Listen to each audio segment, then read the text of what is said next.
Hello students, कैसे हैं आप सभी। आशा आप सभी अच्छे होंगे, मैं भी अच्छी हूँ। तो आप सभी का स्वागत है राधिका अदर क्लासेस में। तो पिछले शॉर्ट में हमने चैप्टर 2 कंप्लीट कर लिया था और कुछ क्वेश्चन प्रैक्टिस भी की थी। तो इसी के साथ अब हमारा चैप्टर 3 स्टार्ट होने वाला है, ग्रेविटेशन। फिजिक्स का चैप्टर 3 क्या है? ग्रेविटेशन। ठीक है, तो सबसे पहले हम क्या पढ़ेंगे इसमें? Universal law of gravitation.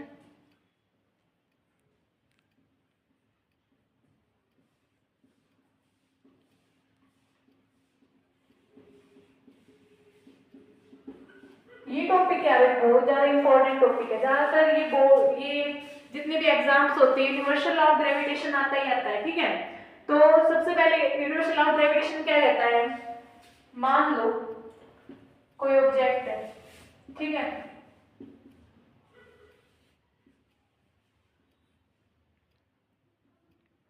दो ऑब्जेक्ट है, ठीक है। एक ऑब्जेक्ट का मास है m1, एक ऑब्जेक्ट का मास कितना है m2, डिस्टेंस कितनी है x। ठीक है, तो क्या कहते हैं, मतलब कि कोई भी ऑब्जेक्ट अगर अर्थ पे है तो उसका जिस ऑब्जेक्ट का मास होगा तो उसके अंदर क्या होगी? फोर्स ऑफ अट्रैक्शन होगी। ठीक है, तो मास m1 और मास m2 क्या कर रहे हैं? एक दूसरे को अट्रैक्ट कर रहे हैं। ठीक है, इसने इसके अट्रैक्शन के लिए मान लो फोर्स लगाई F1, इसने फोर्स लगाई F2, कह रहा है ले आ जा। ठीक है, इसने फोर्स लगाई F1, इसने फोर्स लगाई F2। ठीक है, तो क्या कहता है यूनिवर्सल लॉ ऑफ ग्रेविटेशन?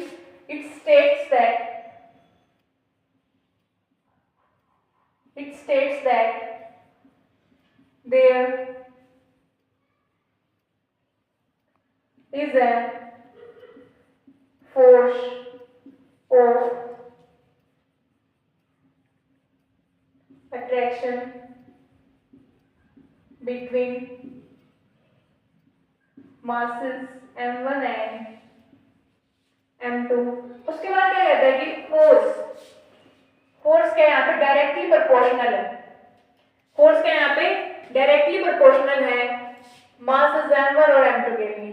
ठीक है, इसका क्या मतलब होता है भाई, मैं आपको बता देती हूँ। Force is directly proportional m1 m2, इसमें क्या कहता है वो लॉ ऑफ ग्रेविटेशन में क्या कहता है? फोर्स डायरेक्टली प्रोपोर्शनल है प्रोडक्ट ऑफ मासेस के।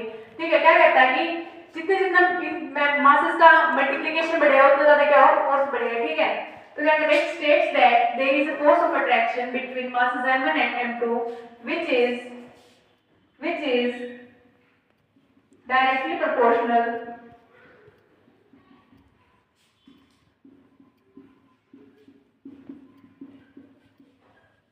to the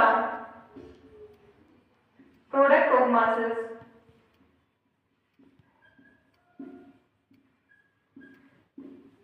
और फिर क्या कहता है? फोर्स क्या है? इनवर्सली प्रोपोर्शनल है square of distance between them का। ठीक है, क्या कहता है कि फोर्स क्या है? इनवर्सली प्रोपोर्शनल है स्क्वायर ऑफ डिस्टेंस का। ठीक है, it states that there is a force of attraction between masses m1 and m2 which is directly proportional to the product of masses and inversely मतलब divide में ये distance inversely proportional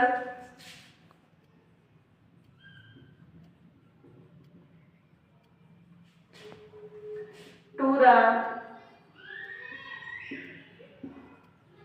square of distance between them। क्या कहता है universal law of gravitation? से पहले बात तो ये बताओ, चलो समझ में आए। It states that there is a force of attraction between masses m1 and m2। force of attraction masses m1 और m2 के बीच में। ठीक है, which is directly proportional to the product of masses। Directly proportional क्या है? Masses के product की। ठीक है, and inversely proportional to the square of distance between them. क्या कहता है? इनवर्सली प्रोपोर्शनल है स्क्वायर ऑफ डिस्टेंस का। ठीक है, कितनी बार से क्लियर हुई? यूनिवर्सल लॉ ऑफ ग्रेविटेशन क्या कहता है? It states that there is a force of attraction. सभी मेरे साथ बोलेंगे, सभी मेरे साथ एक बार बोलेंगे। It states that there is a force of attraction between masses m1 and m2 which is directly proportional to the product of masses and inversely proportional to the square of distance between them। ठीक है, कितनी बार समझ में आई? Universal law of gravitation सबको समझ में आ गया? इसकी डेफिनेशन से भी नोट कर लेंगे। ठीक है, इसकी डेफिनेशन से भी नोट कर लो।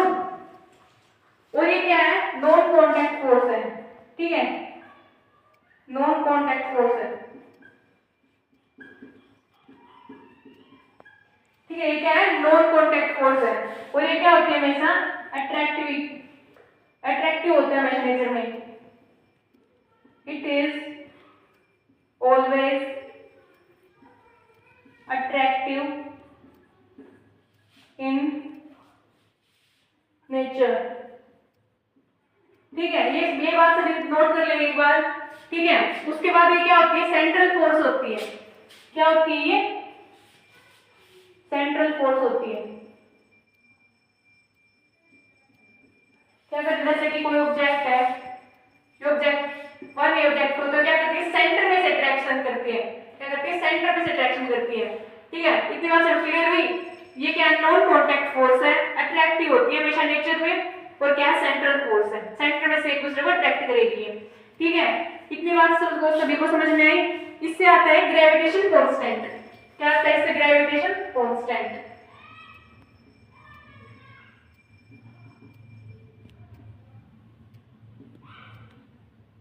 Capital G. ठीक है, ग्रेविटेशन कांस्टेंट क्या है, कैपिटल जी है।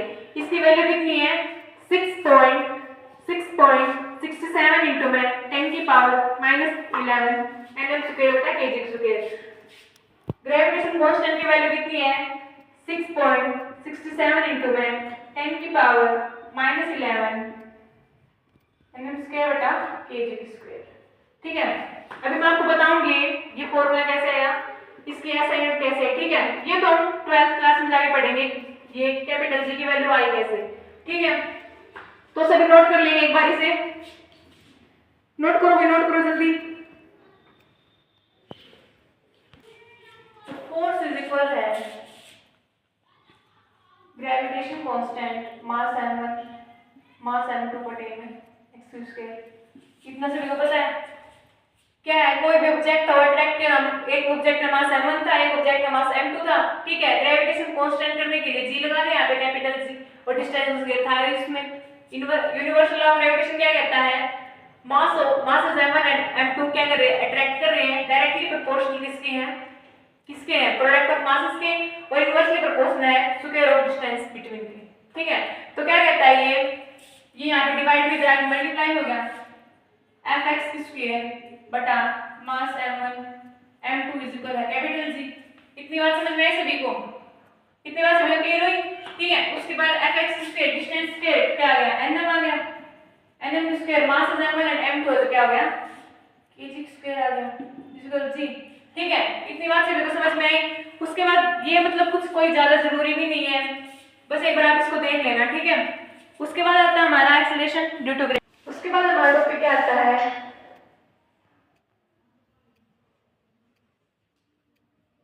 Acceleration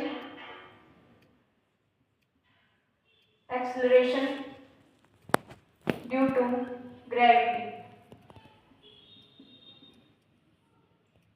acceleration due to gravity.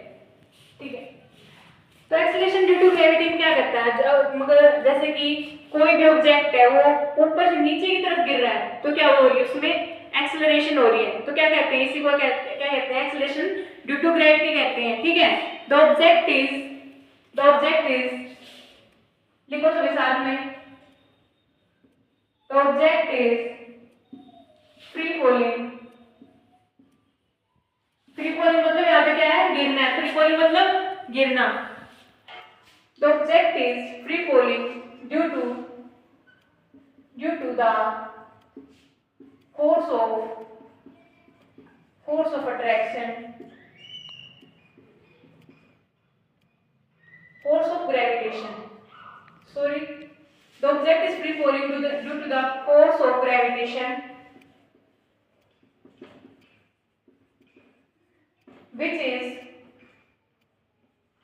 which is also called force due to gravity.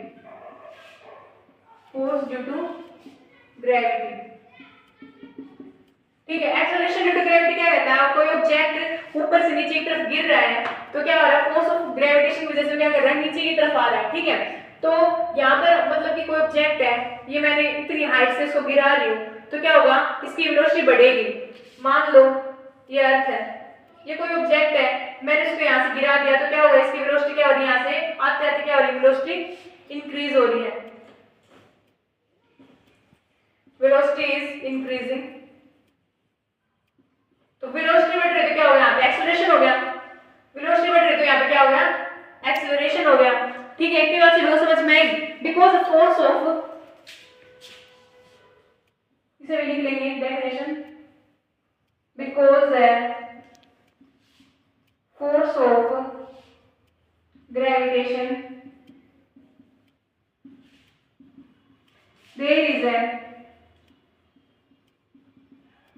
there is some acceleration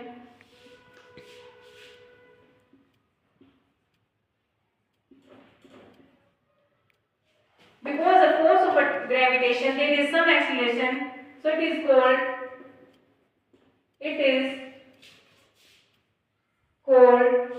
acceleration due to gravity। ठीक है, पॉइंट क्लियर हो सभी का। कोई भी object acceleration due to gravity में क्या कहता है, कोई भी ऑब्जेक्ट अगर ऊपर से गिर रहा है तो क्या होगा, वहां पे कुछ एक्सेलरेशन होगी, ग्रेविटेशन फोर्स की मदद से क्या कर रहा है ऑब्जेक्ट, नीचे की तरफ फोर्स लगा रहा है। ठीक है, तो यहाँ पे जैसे जैसे वेलोसिटी बढ़ेगी वहां पे एक्सेलरेशन भी होगी, तो ये क्या था, force of acceleration due to gravity था। यहाँ से क्या होता है, हमारा स्मॉल जी आता है। ठीक है, इसकी वैल्यू क्या होती है, 9.8 मीटर पर सेकंड स्क्वायर। ठीक है, इससे क्या आता है, हमारा स्मॉल जी आता है, 9, इसकी वैल्यू है 9.8 मीटर पर सेकंड स्क्वायर। ठीक है, इतनी बात से समझ में आई। तो उसके बाद क्या कहते हैं, derive the formula of acceleration due to gravity. क्या कहता है, derive the formula of acceleration due to gravity. बिल्कुल आसान है, डरने की कोई जरूरत नहीं है, ये इंपॉर्टेंट है, कई बार एग्जाम्स में भी आता है कि क्वेश्चन आता है, ये derive the formula of acceleration due to gravity. ठीक है, तो सबसे पहले मान लो, पहले तो देखते हैं radius of earth. Radius of अर्थ कितने, 6.4 इंटू 10 की पावर 6 मीटर। ठीक है, कितनी बार सभी बता ली, किस किस को बता दें रेडियस ऑफ अर्थ, सब पहले से ही रेडियस ऑफ अर्थ क्या है, 6.4 इंटू 10 की पावर 6 मीटर। ठीक है, तो मान लो ये अर्थ है, मैंने मतलब कि मैं क्या कर रही हूँ, बॉल से खेल रही हूँ। ठीक है, बॉल से खेल, तो बॉल हम ऊपर उछाल कितने मीटर, कितनी हाइट तक ऊपर जा सकती है, 10 मीटर, 15 मीटर, 20 मीटर, बस इतनी जा सकती है, इससे ज्यादा तो जाएगी नहीं। तो रेडियस ऑफ अर्थ, मान लो कोई भी ऑब्जेक्ट है, मैंने बॉल उछाली। ठीक है, कितनी मीटर ऊपर तक जाएगी, 10, 15, 20 मीटर तक ऊपर जाएगी। ठीक है, मान लो बॉल कितनी गई, 10 मीटर ऊपर तक गई। ठीक है, तो बॉल कितनी गई, 10 मीटर ऊपर तक गई। Distance between object, distance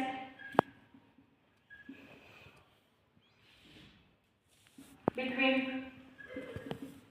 object and earth. ठीक है, क्या होगा, अर्थ की रेडियस कितनी, 6.4 इंटू 10 की पावर 6 मीटर। ठीक है, तो रेडियस ऑफ अर्थ से जाएगा वो ऊपर, तो कितनी है, 6.4 इंटू में 10 की पावर 6, और मैंने बॉल कितनी ऊपर उछाली थी, 10 मीटर प्लस 10 मीटर।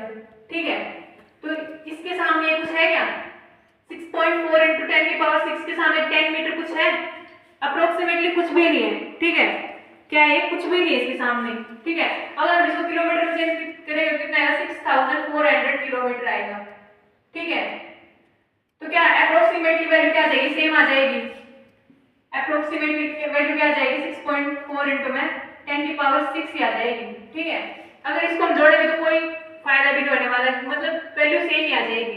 ठीक है, अप्रोक्सीमेटली को वैल्यू क्या आ जाएगी, 6.4 इंटू में 10 की पावर 6 वैल्यू आ जाएगी। ठीक है, तो फिर फोर्स का फॉर्मूला क्या आता है, यहाँ से फोर्स इज इक्वल है ग्रेविटेशन कांस्टेंट। ठीक है, मास ऑफ ऑब्जेक्ट और मास ऑफ अर्थ अपॉन में क्या, डिस्टेंस का स्क्वायर। ठीक है, अभी मैंने आपको क्या बताया, ग्रेविटेशन कांस्टेंट और फिर मास ऑफ ऑब्जेक्ट और मास ऑफ अर्थ, और बटे में रेडियस ऑफ डिस्टेंस का स्क्वायर, मतलब ठीक है, बटे में डिस्टेंस का स्क्वायर। ठीक है, उसके बाद आपने पढ़ा था, मैंने सेकंड चैप्टर में पढ़ाया था आपको फोर्स का फॉर्मूला।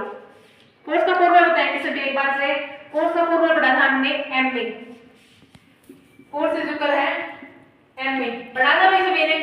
तो फोर्स इज इक्वल है m, और एक ही जगह हम यहाँ पे क्या लिख देंगे, g लिख सकते हैं, जहां पर एक्सीलरेशन वहां पर ग्रेविटी है, ठीक है। तो हमने एक ही जगह यहाँ पे क्या लिख दिया, g लिख दिया। ये कितनी बन गई, ये इक्वेशन 1 बन गई और ये इक्वेशन 2 बन गई। फोर्स इज इक्वल है g m I स्क्वायर गुणा mg की स्क्वायर, ठीक है, mg। तो छोटा m, ये m से m कैंसिल हो गया, तो कितना आ गया हमारे पास, कितना आ गया, m से m कैंसिल हो गया, m से m कैंसिल हो गया, तो कितना आया, बताओ ना, रेडियस ऑफ अर्थ स्क्वायर, ठीक है। तो यहाँ से g की वैल्यू कितनी आई है, g gravitation constant, radius mass of earth upon में डिस्टेंस स्क्वायर, ठीक है। तो अगर हम इसको कैलकुलेट करेंगे तो वैल्यू कितनी आ जाएगी, स्मॉल g की वैल्यू कितनी आ जाएगी, 9.8 मीटर पर सेकंड स्क्वायर इसकी वैल्यू आ जाएगी अगर हम कैलकुलेट करेंगे तो इसको, ठीक है। एक बार फिर से बता देती हूँ, मान लो कोई ऑब्जेक्ट है, उसको मतलब कोई बॉल उछाले 10 मीटर ऊपर तक गई, तो उसको रेडियस ऑफ अर्थ के साथ जोड़ दे तो अप्रोक्सीमेटली क्या आ जाएगी, सेम ही आ जाएगी, ठीक है। फोर्स का फॉर्मूला क्या है, तो फोर्स का फॉर्मूला क्या था यहाँ पे, ग्रेविटेशन कांस्टेंट और उसके बाद mass of object, mass of earth upon में distance square, radius of earth square, ठीक है। तो फोर्स का फॉर्मूला क्या पढ़ा था हमने, m में पढ़ा था। तो फोर्स इज इक्वल है, एक ही जगह हमने यहाँ पे क्या लिखते हैं, g लिख दिया, ठीक है। तो इक्वेशन 1 बन गई, ये इक्वेशन 2, ठीक है। तो हमने इसको कट कर दिया, यहाँ पे m से m कैंसिल हो गया, ठीक है। फिर g की वैल्यू कितनी है, gm बटा में रेडियस ऑफ अर्थ स्क्वायर। तो अगर हम इसको कैलकुलेट करेंगे तो कितनी वैल्यू आ जाएगी हमारे पास, 9.8 ms की स्क्वायर इसकी वैल्यू आ जाएगी, ठीक है। पॉइंट क्लियर हुआ सभी को। उसके बाद हम क्या पढ़ेंगे, वेरिएशन ऑफ g। ये टॉपिक कुछ बुक्स में है, कुछ में नहीं है, फिर भी हम पढ़ लेते हैं। वेरिएशन ऑफ g ज्यादातर आता नहीं है ये, ठीक है। सबसे पहले वेरिएशन ऑफ g किस पे होगी, due to altitude, due to altitude, due to depth,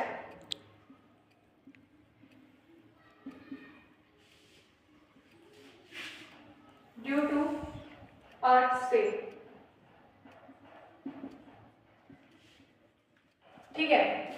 सबसे पहले पढ़ेंगे ड्यू टू एल्टीट्यूड, फिर ड्यू टू डेप्थ और फिर पढ़ेंगे ड्यू टू अर्थ से, ठीक है। तो एल्टीट्यूड मतलब जैसे कि ये अर्थ है, मान लो ये अर्थ है, ठीक है, एक सेकंड रुको,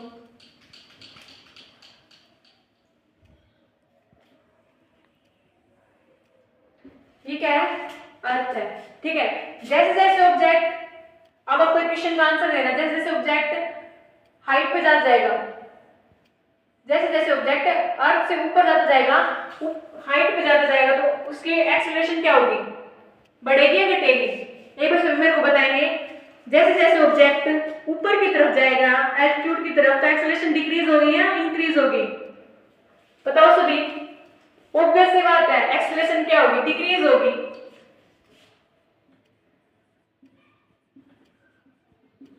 acceleration is decreasing,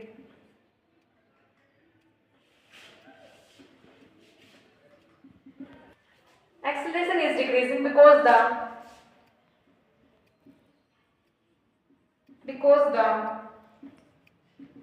distance increasing। Acceleration क्या होगी, डिक्रीज होगी, कम होगी, क्योंकि डिस्टेंस क्या हो रहा है, बढ़ रहा है यहाँ पे, ठीक है। आपका मैंने पीछे आपको ये बात पढ़ाई भी थी, अगर एक्सेलरेशन क्या होगी, डिक्रीज होगी, तो क्या होगा, डिस्टेंस ज्यादा होगा, ठीक है। उसके बाद आता है ड्यू टू डेप्थ। मान लो आप अर्थ के यहाँ पे खड़े हो, ठीक है, आप कहाँ पे हो, यहाँ पे हो भी, ठीक है। तो ये क्या है, यहाँ पे आप इस क्वेश्चन का आंसर देना कि यहाँ पे एक्सेलरेशन इंक्रीज होगी या डिक्रीज होगी, ठीक है। सभी इसका आंसर देंगे मुझे। g की वैल्यू यहाँ पे क्या होगी, डिक्रीज होगी या इंक्रीज होगी, बताओ सभी। ऑब्वियस बात है, डिक्रीज होगी, क्योंकि यहाँ पे जो ये अर्थ का अंदर वाला हिस्सा है ना, ये इधर की तरफ फोर्स लगा रहा है, ठीक है। ये क्या कर रहा है, इधर की तरफ फोर्स लगा रहा है, और जो बाहर वाला हिस्सा है वो अपोजिट डायरेक्शन में क्या कर रहा है, फोर्स लगा रहा है, क्या कर रहा है, अपोजिट डायरेक्शन में फोर्स लगा रहा है, ठीक है। तो यहाँ पे एक्सेलरेशन क्या हो जाएगी, डिक्रीज हो जाएगी, क्योंकि ये जो अपोजिट डायरेक्शन में फोर्स लग रहा है क्या कर रहा है, नुकसान कर रहा है, ठीक है। अपोजिट डायरेक्शन में फोर्स लग रहा है, क्या होगा, acceleration is decreasing, g value is decreasing. ठीक है, उसके बाद क्या कहता है, एक सेकंड रुकना सभी। क्या है, अर्थ है। अर्थ की क्या होती है, बिल्कुल सर्कुलर शेप नहीं होती, थोड़ी इलिप्टिकल शेप होती है, इलिप्टिकल शेप होती थोड़ी सी। ठीक है, तो आपको पता है यहाँ से यहाँ तक रेडियस ऑफ इक्वेटर, इसको क्या बोलते हैं, रेडियस ऑफ इक्वेटर, तो इसको क्या बोलते हैं, radius of pole, radius of pole. ठीक है, तो रेडियस ऑफ इक्वेटर क्या बड़ी बड़ी होती है रेडियस ऑफ पोल से। किस किस को बात सबसे पहले से ही पता थी, रेडियस ऑफ इक्वेटर बड़ी होती है रेडियस ऑफ पोल से। ठीक है, रेडियस ऑफ इक्वेटर बड़ी है रेडियस ऑफ पोल से। साथ साथ में इनको नोट करते रहना भाई। ठीक है, साथ साथ में क्या करना है, नोट करना है। अगर रेडियस ऑफ इक्वेटर की जो क्या डिस्टेंस ज्यादा है तो क्या होगा, यहाँ पे डिस्टेंस ज्यादा तो जी की वैल्यू क्या होगी, डिक्रीज होगी। जी की वैल्यू क्या हो जाएगी, डिक्रीज हो जाएगी। ठीक है, तो यहाँ पे रेडियस ऑफ इक्वेटर पे जी की वैल्यू क्या हो जाएगी, कम हो जाएगी, और रेडियस ऑफ पोल पे क्या हो जाएगी, ज्यादा होगी। ठीक है, इतनी बात चली क्लियर हुई। एल्टीट्यूड पे क्या होगा, एक्सेलरेशन डिक्रीज होगी। ठीक है, जी की वैल्यू क्या होगी, डिक्रीज होगी। ठीक है, और डेप्थ में जैसे गहराई में जाते जाएंगे हम, जी की वैल्यू क्या होगी, डिक्रीज होगी। ठीक है, और यहाँ पे रेडियस ऑफ इक्वेटर पे क्या होगी, जी की वैल्यू कम होगी और रेडियस ऑफ पोल पे ज्यादा होगी। मजा आया सभी को, पॉइंट क्लियर हुआ, वेरिएशन ऑफ जी सभी को समझ में आया, ऐसा आपको सभी को समझ में आ ही गया होगा। हम आपको एक्सेलरेशन ड्यू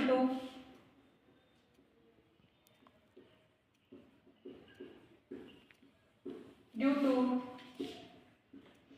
ग्रेविटी, अर्थ का तो आप सभी पता है कितनी होगी, 9.8 m/s²। ठीक है, acceleration due to gravity at moon, at moon क्या होती है, 1/6 होती है किसका, acceleration due to gravity at moon 1/6 होती है किसका, रेडियस ऑफ अर्थ के। ठीक है, किसकी होती है, ग्रेविटी एट अर्थ के, ग्रेविटी एट अर्थ। ठीक है, इतनी बात सभी पता चली, क्या होगी, यहाँ पे जी की वैल्यू कितनी होगी, 1.63 मीटर/सेकंड²। ठीक है, अगर हम मून पे तो क्या होगी वैल्यू, 1/6 होगी ग्रेविटी ऑफ अर्थ के, 1.63 मीटर/सेकंड²। ठीक है, उसके बाद हम क्या पढ़ेंगे, वेट और मास पढ़ेंगे। ठीक है, सभी नोट कर लो सभी इसको। अब हम क्या पढ़ रहे हैं, वेट और मास पढ़ रहे हैं, वेट और मास पढ़ रहे हैं। ठीक है, तो सबसे पहले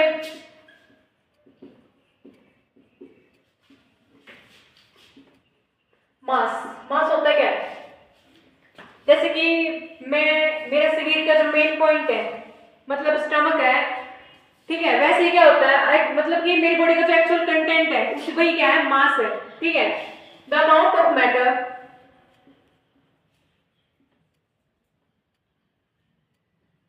the amount of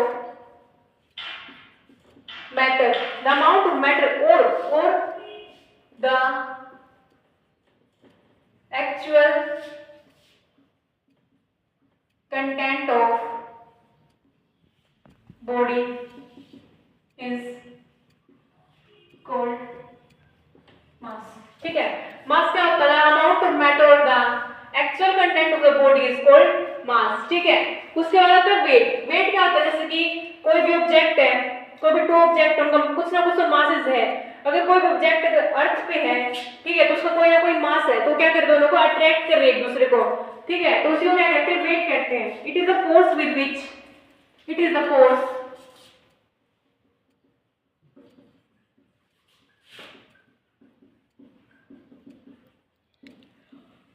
it is the force with which an object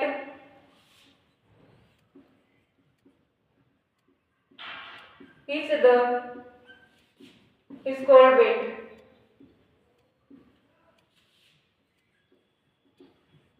ठीक है, बात समझ में, वेट क्या होता है, अगर ये एक फोर्स होती है, ठीक है, जो कि मतलब मास को अट्रैक्ट करती है, ठीक है, टुवर्ड्स अर्थ की तरफ। It is a force with which mass attracted,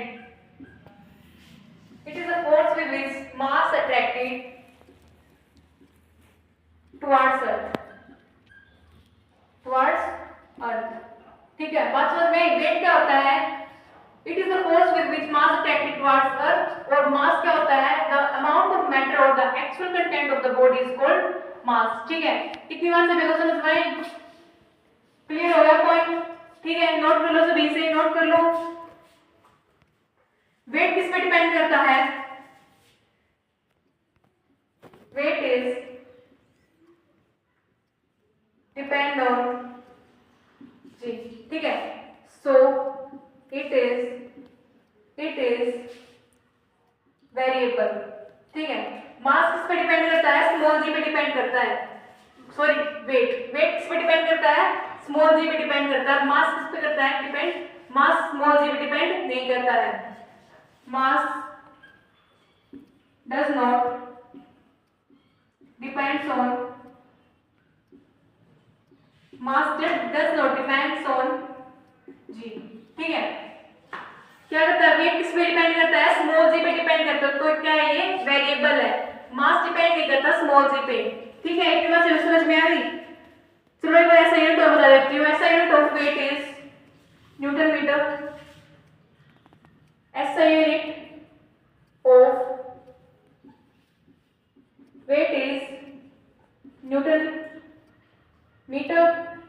ठीक है, और क्वांटिटी कौन सी है? वेक्टर क्वांटिटी है ये। कौन सी क्वांटिटी है? वेक्टर क्वांटिटी है। ठीक है, और ऐसा यूनिट ऑफ मास इज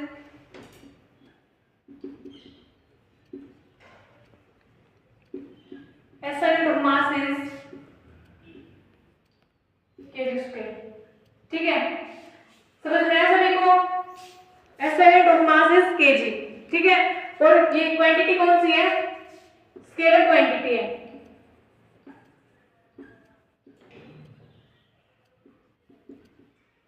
ठीक है, सभी को समझ में आई? वेट क्या है? It is the force with which mass attracted towards अर्थ। ठीक है, ये किस पे डिपेंड करता है? स्मॉल जी पे डिपेंड करता है, तो क्या है? वेरिएबल है। SI unit of weight is newton metre. Quantity कौन सी है? It is a scale vector quantity. कौन सी क्वांटिटी है? वेक्टर क्वांटिटी है। Mass the amount of matter और the actual content of the body is called mass. Mass doesn't depends on g. मास क्या करता है? स्मॉल जी पे डिपेंड नहीं करता। SI unit of mass is kilogram, और क्वांटिटी कौन सी है? It is a scalar quantity. Mass और वेट से भी डिफरेंस पता चल गया? बहुत बच्चे इसमें कंफ्यूज हो जाते हैं, तो अब से कंफ्यूज होने की जरूरत नहीं है। वेट और मास का डिफरेंस आज आपको सभी को समझ में आ गया होगा। उसके बाद हम पढ़ने वाले हैं फ्री फॉल। क्या पढ़ने वाले हैं? Free fall. वेट और मास सभी को समझ में आ गया? ठीक है, एक बार सभी नोट कर लेंगे, इसको नोट कर लो सभी।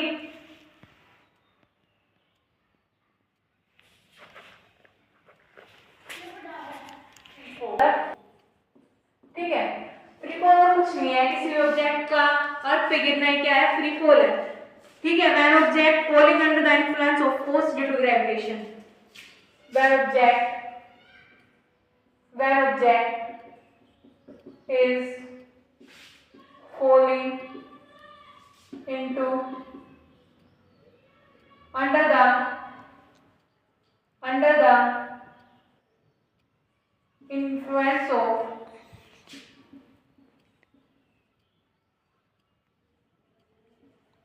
force due to gravitation। ठीक है, किसी भी ऑब्जेक्ट का फोर्स ग्रेविटेशन ऑफ फोर्स के अंदर गिरना, उसे क्या कहते हैं? फ्री फॉल कहते हैं। ठीक है, जैसे कि ये अर्थ है, मान लो ये अर्थ का सरफेस है। ठीक है, कोई भी ऑब्जेक्ट मैंने यहाँ से गिराया। ठीक है, तो यहाँ पे आते आते इसकी क्या हो रही है? वेलोसिटी इंक्रीज हो रही है। Velocity is increasing. वेलोसिटी क्या हो रही है? इंक्रीज हो रही है। तो क्या यहाँ पे वेलोसिटी इंक्रीज हो रही है, तो क्या यहाँ पे देयर इज सम एक्सेलरेशन।